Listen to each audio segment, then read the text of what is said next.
just not worried about what the other team's doing. Them trying to, that retaliate stuff doesn't really matter. We're just here to play, so we're not really worried about it. Did you guys feel like they were getting frustrated toward the latter part of the first half? Everybody gets frustrated when you turn the ball over and all this stuff's going on. But we try not to pay attention to that. We just try to stick to each other as a unit, bring it in, tell each other what's going on, and just keep playing. 18 wins total in the toughest conference in America. You got to feel pretty good. Yeah, it feels good. We talk about it every day, but we want to take it a game at a time. So we 0-0 right now. Looking forward to the next game. So. And that next game's in a hostile environment, so I guess you take that momentum from today into that, right? Yeah, we're looking forward to that game. Teams coming here, it's a hostile environment. We go on the road. We like playing them games. Kansas State, games like that. It's fun living in that moment. How much did that Kansas State game help you guys? As far as getting ready for that kind of environment, you're going to be seeing a lot more of down the stretch. Yeah, that's a good road win. My first year in this conference, hearing about Kansas State playing, that's a real tough place to play. So going there and getting a win means a lot. Hey Sean, I know a lot of people don't want to bring it up, but the TCU game obviously didn't play. But since then, it seems like you've been a different player. I just try to put a chip on my shoulder. Let my team down kind of. They had to fight for battle without me on the floor, bringing my energy and the things that I bring to the team.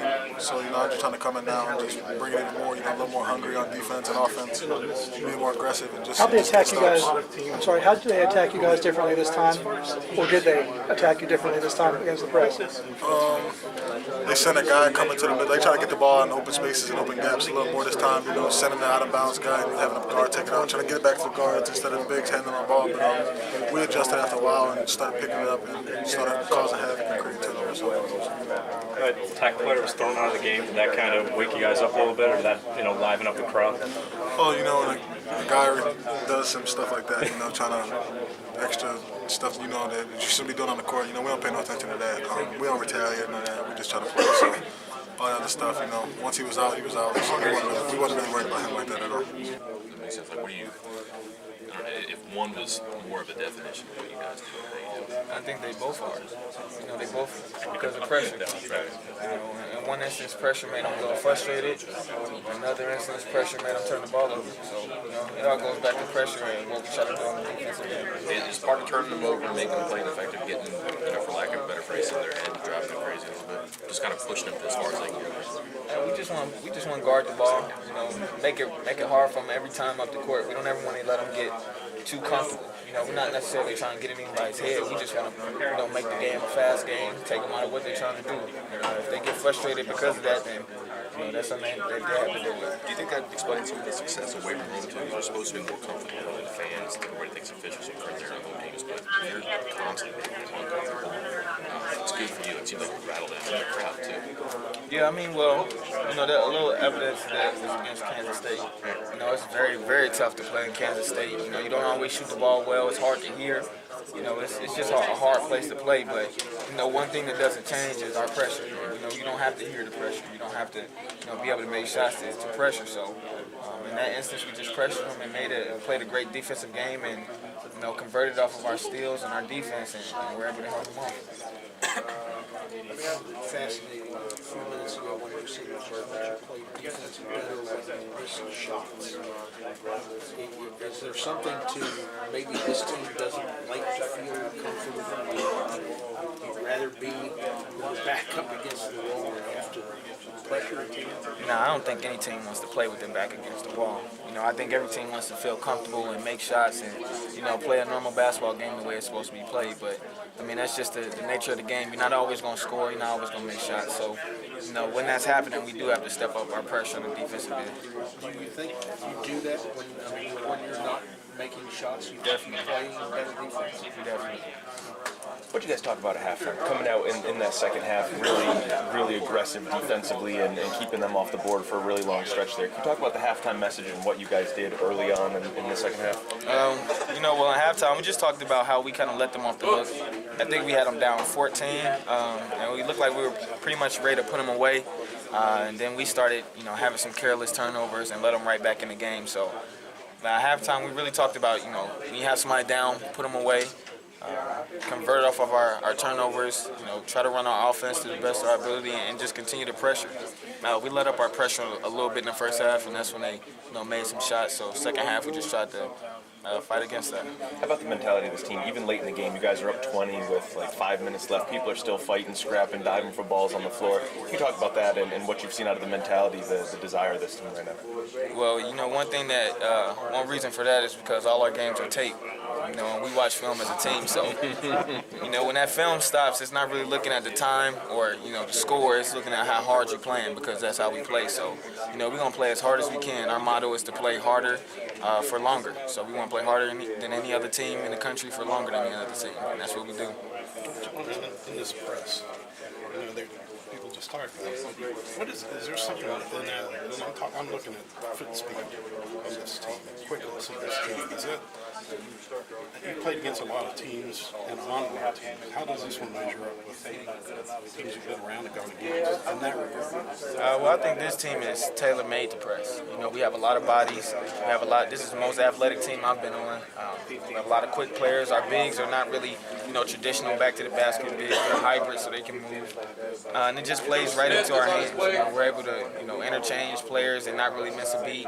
Everybody can contribute. Everybody can read the passing lane and play pretty aggressive defense. So it just plays right into the hands of this team. Is there any other team that you've gone against that reminds you of your team? Not really. Playing hard and showing emotion. I think I'm a great, motivational speaker around the team. As far as just, keeping the spirits high and keeping the team into it. And there's nothing wrong with leave from behind. And I understand that I have people that's over me, and I'm willing to listen. So that's big for me. It's just continue to listen and continue to work and just lead by example. And, you've got some guards that are little, so you need somebody with the big guys, I guess. So I'm leading behind the pack. I'm leading with the ones in the back of the pack, and just trying to help as much as I can, man. Just help as much as I can. With the mentality of this team, just your guys' aggressive nature out there, and one thing that stood out, even up 20 late in this game, you got guys scrapping, fighting for loose balls, diving on the floor. It seems like everybody's really kind of bought in right now. Yeah, I think we are. I think we're going back towards the right way. And, we just got to continue to play, man. Over the last couple stay weeks, within each other. second half, Do what we do.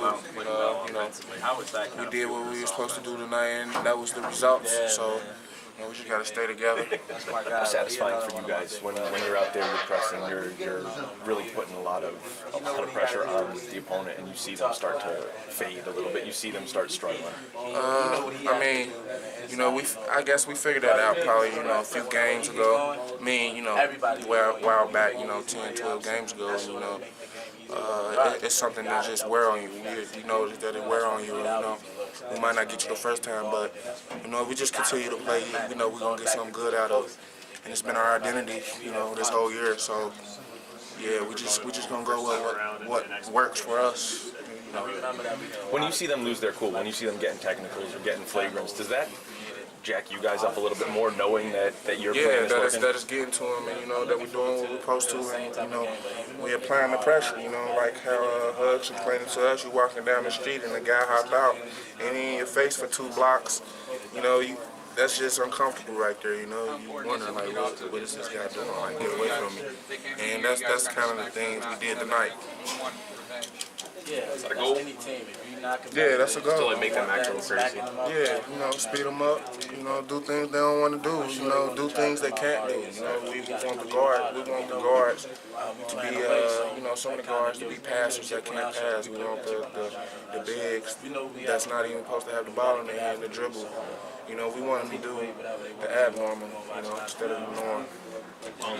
On the road, you guys will be good at that, right? When you figure at home, the team probably feels more comfortable. What was the difference between today and TCU? You guys kind of let out the gas pedal today. You kind of as much as anything else. That's why you've been so good. Yeah, that's the way we gotta be. We can't let them get comfortable. We can't let them, think they got the upper hand at any point. We just gotta be. They got the upper hand at any point. We gotta be. So on point. that's what we gotta do. He over there taking my lines, man. Hey, don't be taking my lines. Hey, man, you said it. He over there taking my lines. Teams are getting frustrated with what you guys are doing, the style you guys play. Oh yeah, we definitely can see it, and that play a momentum builder for us, because we love it when guys get frustrated. You know, when we playing so hard defense and you can't get open looks and you scared to dribble the ball a lot. We work on that every day, so that definitely gets us going a lot. Gary described it as you guys are almost like sharks and you see blood in the water a little bit. Yeah, he put it perfectly. Even in practice, we playing so hard against each other. Yeah, we when we see blood, we like to attack, and that just make it easier for us, because when you play defense, they don't want to play anymore, and they usually give up. So we got to keep pushing that, keep getting better as a team, you know. Man, offensively, we got to get better a lot too. So. Have you guys started to adjust more to seeing more zone? I mean, this is the fourth or fifth team that's done it. Oh yeah, we watch a lot of film, and we got some of the best coaches in the world. So these guys, they usually know what we have to work on in practice, and we've been working on zone offense a lot, and we work on kind of 50-50 everything. So you never know what the defense is going to throw at us. So I think we're getting better though. Devin, a few of the other guys talked about patience a lot, and being, especially on the offensive end, kind of knowing that good things will come if you be patient, if you keep doing what you're doing. Do you agree with that? I mean, Yeah, I agree with it, because I think the team's starting to sag in a lot, and that's just giving the guards a lot of confidence to shoot it even more. We came in as offensive-minded guards, but we slowly learned that we had to play defense if we was going to win. So we starting to get the hang of that, and we getting our wind up better so we can play and we can function on offense and not so worry about defense every day. So I think we're doing good, man. We just, team basketball is working out for us, and good coaching, and we just got to keep on wanting the blood. If someone has never watched West Virginia play before and they come to you and say, what is this West Virginia stuff that everyone is talking about? How would you describe this style that you guys? It's like if you was walking down the street, and Coach Hugs for us, if you was walking down the street and you just had a fast, quick dude, strong, in your face the whole time, going into your pockets and just keep screaming in your face, you eventually going to be like, look, get out my face, you're going to eventually want to run away, or you know, you're going to start in a panic and you're going to get tired of the guy in your face. So that's our motto right there. Thanks, man. Appreciate it. No problem. Gary, you guys were saying the other day that you thought your press was going to get to them like it did the first time. What was working for you out there? It was good. I mean, the first half we didn't get as great as we did in the second half. But at the same time, we're not going to stop, you know. We might not have it in the first half, but we will get it in the second half. What's your defensive effort in the second half? Turner hurt you guys early, in the second half, nothing. Can you talk about the game plan there and what you guys did at halftime to... We just needed to stop one guy, it was Evan Turner, so that's all we did in the second half. And we just make sure that if I had him, I'll make sure that he didn't catch it, and then whoever was next, make sure that he don't catch it. So he got tired. He got tired chasing the ball. He got tired trying to go get the ball, and we were effective in the second half. What's your mentality with that personally? I mean, because you were on him a lot and shutting him down. The easiest way to guard somebody is not let him catch it. That's it. He goes, I go where he goes. That's it. If he go over there, I'm going. If he don't get to the screen, I'm getting to the screen. The big guy try to slide in. They're going to call offensive fouls on that, so it's our goal. So I'll be chasing him. I like doing it. I like it. I like it.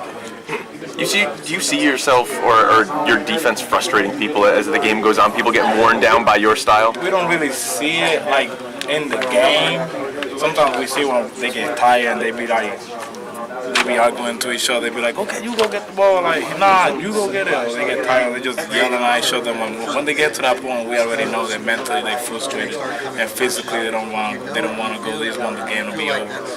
What do you see on that technical foul? And I guess did that wake you guys up after that one? I mean, yeah, especially knowing that when we go with the mentality we're going to win every game, and I tell the guys, no matter what, they know they're not going to win the game. They just going to say stuff just trying to be in our head, but they know they're not going to win the game. Regardless of what it is, we're just going to pressure with the ball so much for so long. They're going to give up. And the team that wins that is either we did a terrible job or they were just better than us that night. You guys get a little juice off that when you're running that press and you're seeing people struggle against it. Does that fire you up even more? I love it.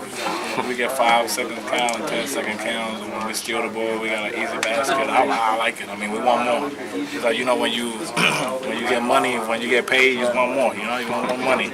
So every time we get a ball like that, or we dive in and we get the ball back, we we get the crowd going, we get the bench going, and we just get excited. I mean, I've been here for 3 years. I mean, there's nothing else that we get excited more than when we get the ball in place. Gary, which is more of you guys, the stretch in the beginning of the second half where you turned them over like crazy, or in the first half where you just drove them nuts, technical fouls, flagrant fouls, 5 I seconds? think it was the second half when we stopped turning. They didn't have nobody to go with, and that's it. They weren't trying to go penetrate the ball or trying to hit wide open. I mean, they can't shoot the ball. Only one guy can shoot the ball, and he wasn't in the game. So that was they struggled offensively, and then defensively we did a pretty good job right there. It must be a big year. You're here a lot of games. I mean, last 2 years I couldn't find you. Hey, I was there at the beginning. That's right.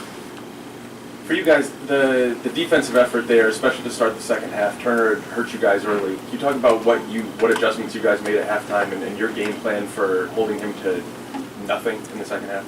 Put Gary Brown on, told Gary don't let him catch it. We just didn't. You come out of pressure and you have to remember your responsibilities.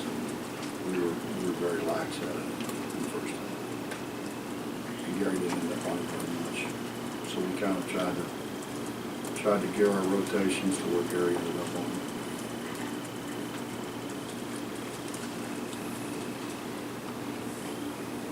Happy with that effort from Gary and what he did, if you could speak to that a little bit. I thought Gary was really good. Yeah. I thought Gary was good early, and I thought he was really good, particularly at the beginning of the second half.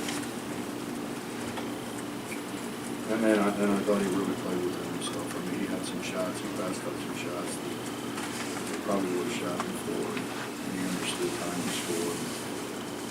I thought Gary was outstanding. Speaking of second half, why did Bill Williams become so good? Second half performances. Justin had it all figured out. Why is it Justin? I don't know. That was just the Texas game. Oh, it was only one game? He's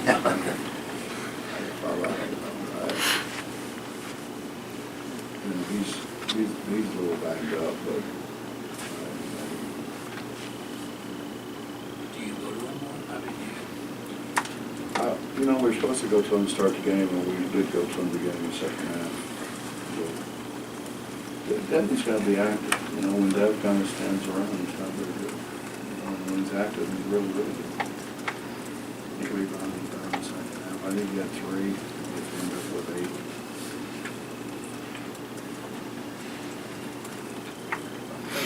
Press. You talk about aggressive playing, physical stuff, which is foot speed and quickness. Pusher helps. Foot speed and quickness sure helps. Mitch, we're not as physical as what. They're running into us. I mean, that's how you get open. You run into people, you try to post them up, you run in, you try to hold them off. The physicality thing is, in my mind, watching film, totally overblown. I mean, in a lot of instances, the offense initiates the contact, and I'm not saying that's bad. I mean, I think that's what you do to get open. That's what people have done for years. So there is contact, but it's How does the foot speed and the quickness of this team compare to any others you've been around or coached against?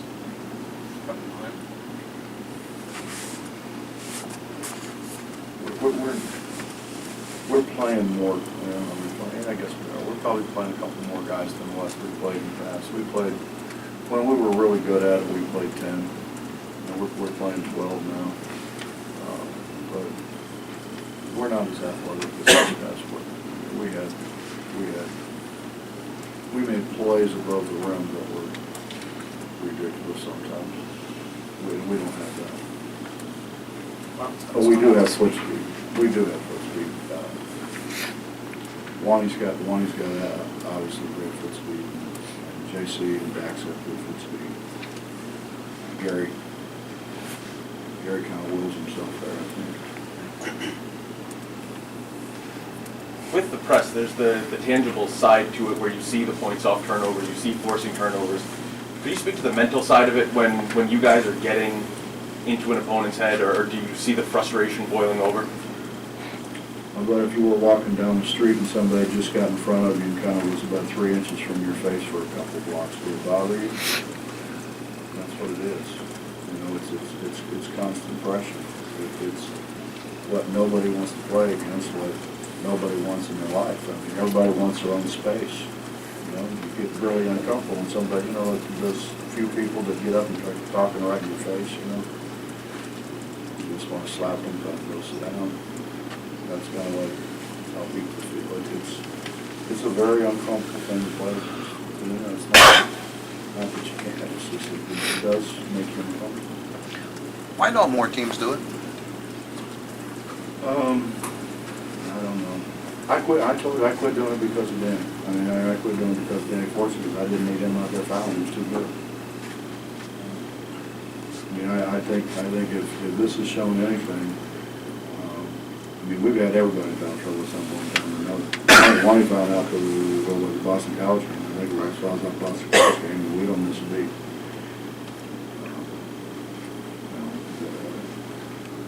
Not that we don't need him in the game, I'm not saying that, but I mean, we just, Devin's been a foul trouble. And we just, somebody comes in and picks up the pieces and goes. And I don't think everybody is that comfortable with their, it's basically our entire roster. It's a comfort level, and people are afraid to give up letters, which I don't like it. But Right. Sometimes that happens. Sometimes good though. You know, sometimes, and then you're going to play them faster than they can play. Because of some of that foul you put Macon and power forward heading to running that point, what did you think? First time I can remember him doing probably that. Very good some practice. I just starting to get his legs back. You know, he wasn't the same guy early on, and I think but walks out half and so on, and he bounces, and he can do some things. His conditioning's not where it needs to be. It's hard for him to be up there. He just be from condition. Not that he can't do it, it's just he can't do it very long. Do you find leadership from players and how a Staten as a senior does it, and even Devin as a sophomore? Well, leadership is not doing as I say, it's doing as I do. Those are two guys that spend an enormous amount of time in the gym. And so I think then you can get on somebody else about not improving, not working hard, not doing whatever when they see you. And that's the culture that we had here. It's a culture that I had at Cincinnati. And then we lost it. You know, we had some guys that just, without naming names, would rather go play in the band than they would play basketball, you know, and they're your leaders, and you know, and they can't wait to sprint out of here to go pick up a guitar, and I love them to death. I mean, he's one of my favorite people of all time, but it creates the wrong culture. The young guys see that, and not just, I mean, there was a multitude of guys that just, that basketball wasn't important enough in their life. And, you know, I've had guys where that was their self-being. You know, when they didn't play well, they were miserable, just miserable. But they did something about it, you know, and that's, so when these guys come in and they see Gary puts a ton of time in, Lonnie puts a ton of time in, Devin puts a ton of time in, and those really are great returning guys. It becomes a culture, and then you know, what you always do, you always try to recruit guys that like basketball. Javon and Dax love it. You usually recruit guys that are offensive players, you know, in high school and the likes, yet you have to sell them some way on playing defense like this. Like maybe even to the fault of taking away from their offense even. how do you do that? And obviously those leaders have to be the first in line to play the defense. It's a whole lot different, Bob. You know, you're not very smart as a high school coach if you make your best player guard their best guy and then something foul trouble all the time. There's not a lot of difference in our guys. They bring different things to the table. Some of them shoot it better than others, some of them guard a little bit better than others.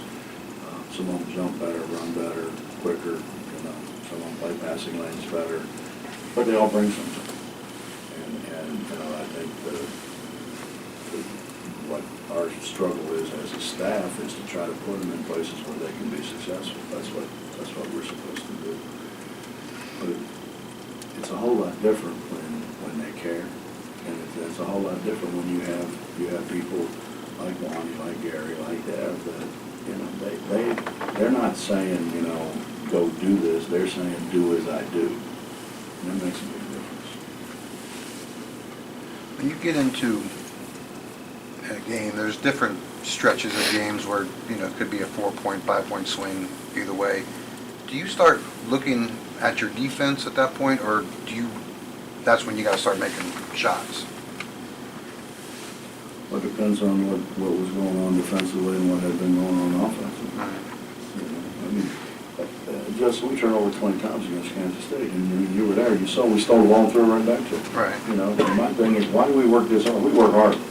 Why do we work hard just to turn around and throw it to them when they didn't done anything to really deserve it? And we just threw it away. We did it a couple times today. You know, we made two today that's kind of stand out. But, I mean, guys really should have had labs. You know, they were taking plays off. That's the battle. The battle is don't take plays off. You know, I don't think Deshaun would mind me saying this. If you remember the Oklahoma game, they took some plays off. They hit a couple threes, got back in the game, when we lost, but we did end up losing in overtime. I mean, we had all kind of opportunities. We instead of holding the ball, getting fouled, we tried to throw it away, get intercepted, they hit a three to tie, and all kinds of crazy stuff happened. But what I used to talk to Deshaun and Wellington in particular about was, don't take plays off. Take plays off people because nobody's going to beat you. And particularly when we play, because we get so spread defensively because we want pressure. So, like, when you look at the game today and you see that your team shot 48%, is that just kind of like a little bonus then, or? Well, when our post guys finally decide they're going to get their heads up and score the ball, then we'll shoot a pretty good percentage. Right. The teams that shoot a high percentage on a regular basis throw it close. Right. You know, we shot I think 52% or 53% one year as a team, but that was because I had Danny and Art, you know, and we threw in there a bunch. And those other guys are shooting step-in shots because of all the help that they had to give. So, you know, when we get to the point, and you know, and I said this on the postgame show, you know, I lean on Devin very hard. You know, he's a sophomore. He's halfway through a sophomore year. Got a long way to go. I mean, he's going to get better and better and better. Elijah's a freshman. You know, Brandon's a sophomore who hasn't played a whole bunch. You know, we're not. It's not like we're junior and senior ladies inside. So they do some dumb things and they don't finish plays, but they will finish, you know, a little bit later on. And then a little bit later on, we'll shoot a very high percentage because we're going to throw a post to them. Kind of in the same vein, you're talking about taking plays off and making shots. You actually made some shots today, spots. And Juwan said something interesting. He said, maybe when we're making shots, we don't play as well defensively. We can kind of relax. Is it sometimes better for this team that you're not making shots, that you feel more desperate and have to play defense harder? Well, I think it probably depends on the point in the game.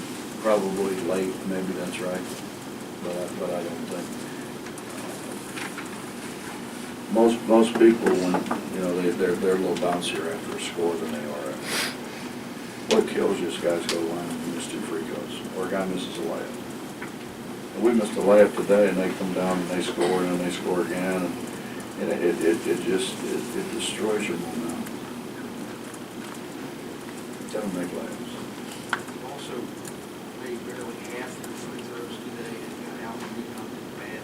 Does that say more about the tap or does it say more about where you, how far you guys Well, we got out rebounded, but I think they were 16 for 38. We were 26 for 54. There was. It's harder for us to out defensive rebound people because we take so many more shots than everybody else does. You know what I mean? They're just more available. There's way more available for them than what is for us. That's a little skewed.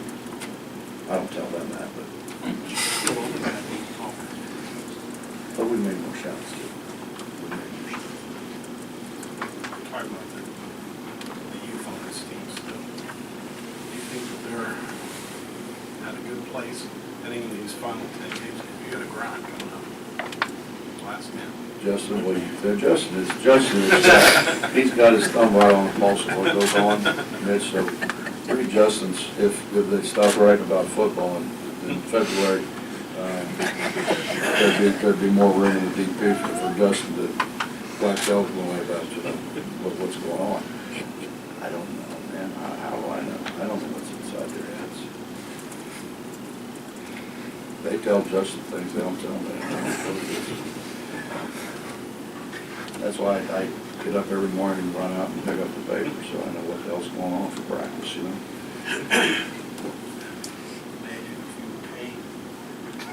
That's right. Exactly. Anything else? It's just hard, you know, it's hard. I mean, we're dealing with 18, 19-year-old kids, man, it's hard. It's hard to know what to do. Thanks.